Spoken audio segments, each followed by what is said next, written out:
Hello everyone, and welcome to today's episode of Newsflash. It's great to be back. We have a lot of fun things to talk about today, and most of them are not fun as well. We'll take a look at why you need to save the post office today. Give a shout out to the post office, some appreciation to start the show. We'll also take a look at what some progressives are doing to help the workers of this country who are putting their lives out, literally putting their lives out on the line for you and your safety. So we need to give a shout out to them at all times. A little bit more than a shout out. How about some goddamn money? Also, a heartbreaking statistic we'll tell you about. Bernie Sanders and Joe Biden uniting in a much-loved display of party unity. We're going to be talking about Ocasio-Cortez, what she has to say about this upcoming campaign. Talk about the need to defend Rashida Tlaib, and we'll also be taking a trip across the pond to talk about what's going on in jolly old England. And folks, it's not good. All right, so ladies and gentlemen, thank you so much for joining us again today. But we start at the top with the United States Post Office. Probably one of the biggest pressing issues right now about it is the fact that it could be put out of business and privatized, because that would really suck, wouldn't it, folks?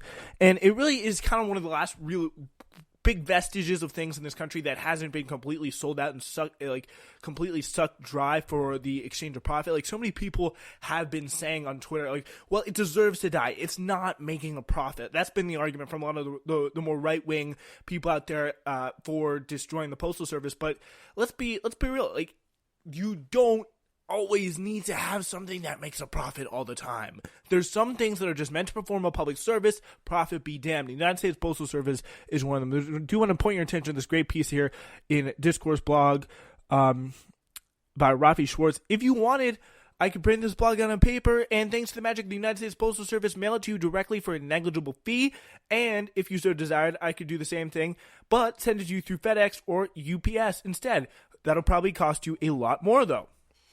So for now, it's a choice that's still available to you.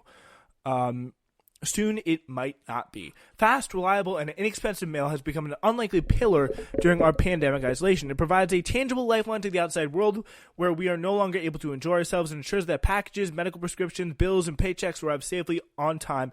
And yes, with minimal expense, because that's very important, and it's a big reason why, oh my gosh, it doesn't make a profit, because maybe it's not supposed to make a profit, and maybe there are more important things in this life. And yeah, I mean, maybe we're moving in the direction away from parcels, but I think we still are going to have to deal with them for a long time. That is the big thing here. It really makes it all the more galling that the Trump administration has reportedly gone out of its way to force the USPS into potentially fatal financial ruin by the end of the summer by blocking efforts to fully fund the agency as part of the latest round of coronavirus relief bills. And this is a guy, someone who's willing to hand out taxpayer dollars to the cruise line industry. The cruise line industry. All the dumbest, most pointless industries that probably all have executives that donate to the Republican Party are all lining up for their handouts like little piggies, and Trump is just staying there and giving it to them, no questions asked. But when it comes to the USPS, which is something so many Americans depend on, and not one where your grandmother goes to go see the world or whatever, but this is being threatened. So the president has really had a long, bizarre gripe against the post office. This is one of his gripes that's really not funny. It's not like his gripes against, for example, like the ones he used to have, like with Ted Cruz and all the grudges that he had against those people. Like the United States Postal Service is important. It's good. Sometimes he has gripes against like bad people. This is not one of them. And he claims it helps his nemesis Jeff Bezos, thanks to Amazon's reliance on the USPS for much of his package deliveries. They should raise and have to raise the prices of these companies that walk in and drop thousands of packages on the floor of the post office and say, deliver it. The president whined last week. They make money, but the post office gets killed, okay? So, I love how he says, okay. So they ought to do that. We are looking into it. We've been pushing them now for over a year. It's been stuck in his craw since 2013, April 3rd, 2018. I am right about Amazon. Of course, he's right about Amazon costing the United States Postal Office massive amounts of money for their being their delivery boy. Amazon should pay these costs plus and not have them borne by the American taxpayer. Many billions of dollars. PO leaders don't have a clue, or do they? Question mark! Exclamation point in parentheses. Several observers is already. I mean, if you want to make Amazon, if you want to make Jeff Bezos pay more money to the United States Postal Service, somehow I'm not sure how you would do that in a legal way. You can't just go up to a private citizen running a private company under the American Constitution and be like, yeah, you got to pay more money to the United States Postal Service specifically. But one thing that like you really you can't really do that. But if you want to have Jeff Bezos help pay the Amazon Postal Service, I'd be fine with that. But several observers have posited that Trump's decision to really screw with people's mails is solely a reflection for his hatred for Jeff Bezos, which would really suck because all 320 billion people in this country get their mail service taken away from them because Trump hates Jeff Bezos, which would really be the outcome and part of the timeline that like we're on. It's really one of the most logical outcomes at this point where like these really stupid things would happen because our stupid president has really stupid grudges, but like, you know, it just seems like it makes sense. But he's really publicly railed against the USPS, but he's never really linked to the USPS as a whole. Others have become proponents of the theory that his decision to kneecap the USPS is some 13-dimensional chess move to block the effort to expand voting by mail. So that's something that they want to do because people will, like their whole idea is that people could tamper with the mail, but like you're the one who's trying to tamper with the mail by literally taking away the service that delivers the mail. But we don't know. It could be some 13-dimensional chess move brought about by the Republicans or whatever. I mean, I don't know. Maybe the Republican Party is pushing it, but yeah, the Republican Party has really wanted to privatize mail delivery entirely for a long time. It's something that they've always wanted to do. They always want to privatize everything. That's their whole MO. The White House's failure to support the USPS is a decision most likely driven by the standard GOP demons who surround Trump.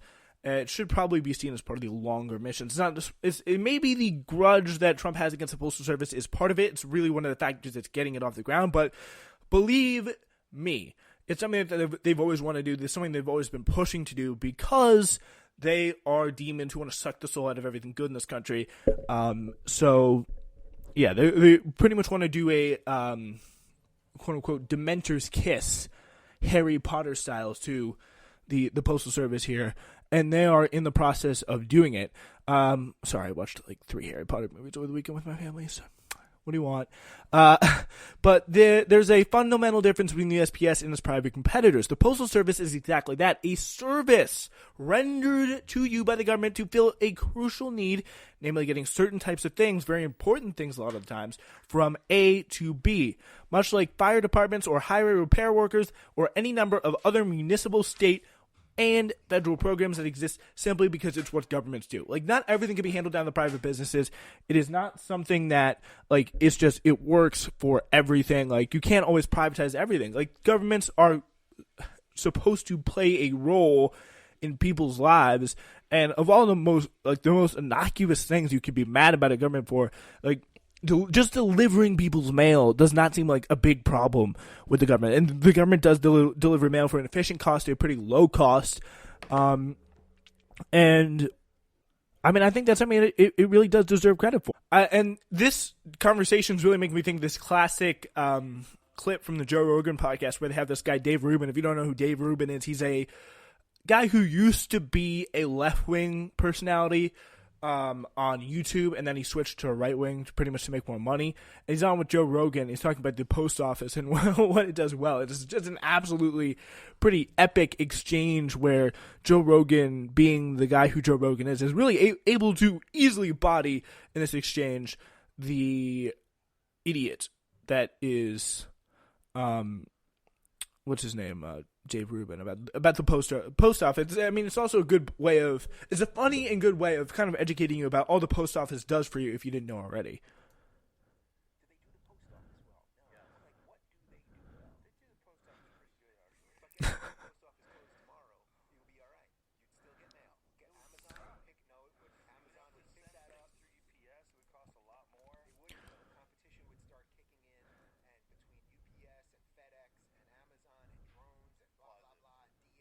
All right, so yeah, that's some Michael Brooks' voice you hear in the background from the Majority Report. It's another show that I am kind of playing this from the YouTube of now. But I just love the idea of the competition, the drones, the blah blah blah. Like these are the type of people who are trying to take the postal service away from you for no reason other than to just like make, I don't know, UPS happy and just like do stupid rants about the small government or like we need small government conservatism for no reason. It really doesn't make any sense. So here's another clip from this.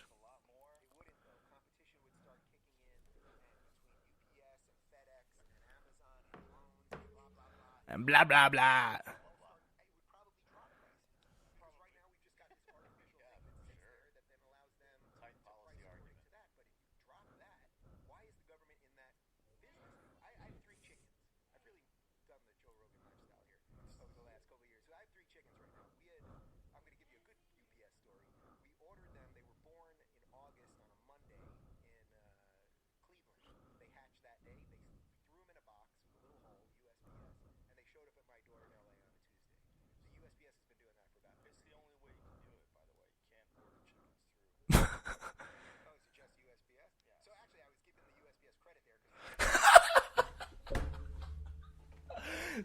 That's classic. That's classic. That's classic.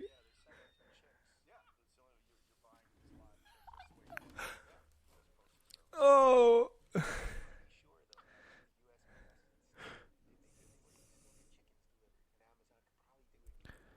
Amazon. Oh yeah, that's another example of just how classic they. There's one more here that we can get to, but it's a little bit of a digression, I know, but it is so funny, and it just shows you like these are the people that are leading the government right now. This is the brain in which they think that even someone who is like admittedly does not know anything about politics and is kind of dumb when it comes to politics, Joe Rogan, when he comes in there and he's like, yeah, like you can. Like, they're a lot better and they're a lot cheaper, bro. Like, you know, I think I like them a lot. And then he is just able to easily get past this little floundering idiot that is this right-wing kind of Koch brother, libertarian-esque, I think it's fair to say, type guy in Dave Rubin. So here's our last little clip.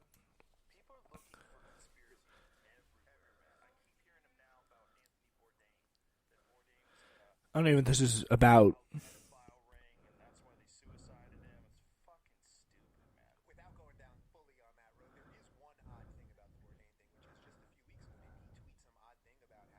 All right, this is not about the U.S. Postal Service, but okay, just want to get that last little clip there. But just like he's like, yeah, I guess I'm giving the USPS like that. I think that's actually the hardest I've ever laughed on this show, 380 episodes or whatever. Wow. So yeah. It's a practice, that is really, I think it's a helpful thing. FedEx and the UPS, I mean, they're businesses for which delivering stuff is simply the way to make money for executives and shareholders. The fact is that you, the customer, are getting something out of the deal, usually at a higher cost than the USPS. It's just the way it works. It's cost of really doing business. Conservatives who want to privatize the post office often argue the agency operates like a failed business, constantly losing money while private competitors nip at its heels. But that argument is based on the false belief that the government is the same as a corporation and its programs need to be profitable in order to be considered a success. The argument you almost never hear from the right when it comes to the military. It's also overlooked the fact that Republicans have deliberately tried to crush the post office for decades by burdening it with unique financial obligations that would sink private sector businesses. So there's another thing. Whenever you hear about this thing that's like it's losing money in the government, there's a 90% chance the Republicans have really screwed it over through some sort of financial kind of just I'm going to say it, fuckery. It's what's happened here. It's what happened with a lot of Medicare and Medicaid, and especially in state governments and entitlement programs. Like that kind of stuff that the government does for you. It's important, and it really comes with the mindset of like there are better ways to do this. Like the fees here, they're negligible, and there are ways where the government can just do it, and not everything is about making money. For God's sake, governments are businesses in the same way